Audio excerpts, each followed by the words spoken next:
बागेश्वर महाराज जी, आज इन्हें कौन नहीं जानता। लोग आज इनके दीवाने हो चुके हैं। अपने देश को पूरे तरीके से हिंदू राष्ट्र बनाने में लगे हुए हैं, जो कि एक हिंदू धर्म के लिए बहुत ही गर्व की बात है। इनके बारे में एक और बातें हैं जिनसे इनको अच्छी खासी पहचान मिली है, जो कि है बिना बताए श्रद्धालुओं की बात को समझ आना। देखिए, इस वीडियो को बनाने का मकसद किसी भी धर्म को ठेस पहुंचाना नहीं है।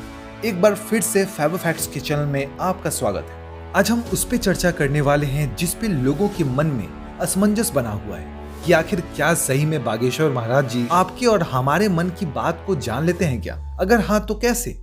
बात तो वैसे सही है, अगर मन की बात जान लेते हैं तो इससे थोड़ा सा मन में ये बात तो आ ही जाता है कि आखिर ये कैसे संभव है। देखिए, फैबो फैक्ट्स जितनी भी बातें बताएगा वो सिर्फ एक विश्लेषण के आधार पर होगा। आइए सबसे पहले बात करते हैं कि आखिर क्या जो बागेश्वर महाराज जी करते हैं वो एक साइकोलॉजिस्ट यानी मनोवैज्ञानिक कर सकता है क्या? देखिए, इसमें कोई संदेह नहीं है कि ये हूबहू साइकोलॉजिस्ट की तरह ही प्रतीत होता है। जो बागेश्वर महाराज जी करते हैं, लगता है कि वो माइंड रीड कर लेते हैं, लेकिन साइकोलॉजिस्ट को वो इंसान सामने चाहिए रहता है जिसकी वो माइंड रीड कर रहा हो।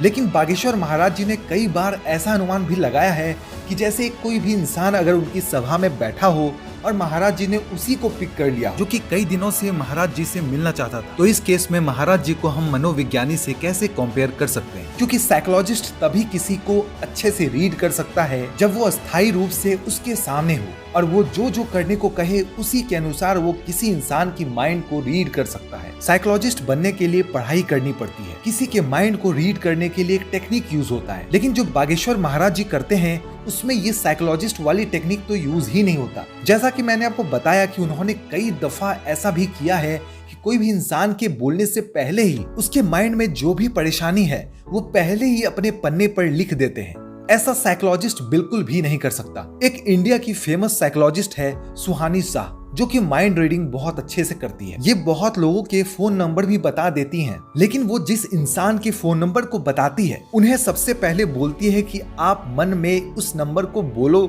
या रिपीट करो, और बस यहीं से होती है माइंड रीडिंग। साइकोलॉजिस्ट एक्सप्रेशन के थ्रू माइंड रीड कर लेते हैं, लेकिन बागेश्वर महाराज जी को एक्सप्रेशन की जरूरत नहीं होती, क्योंकि बागेश्वर महाराज जी किसी के बोलने से पहले ही बता देते हैं कि एक पर्टिकुलर इंसान की समस्या क्या है।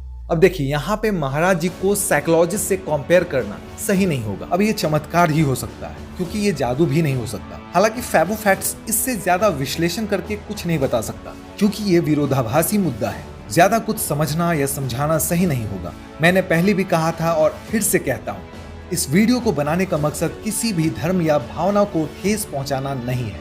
चलिए, इसी के साथ फैबो फैक्ट्स अपनी जुबानी को लगाम देते हुए आपसे विदाई चाहता है। मिलते हैं अगले वीडियो में।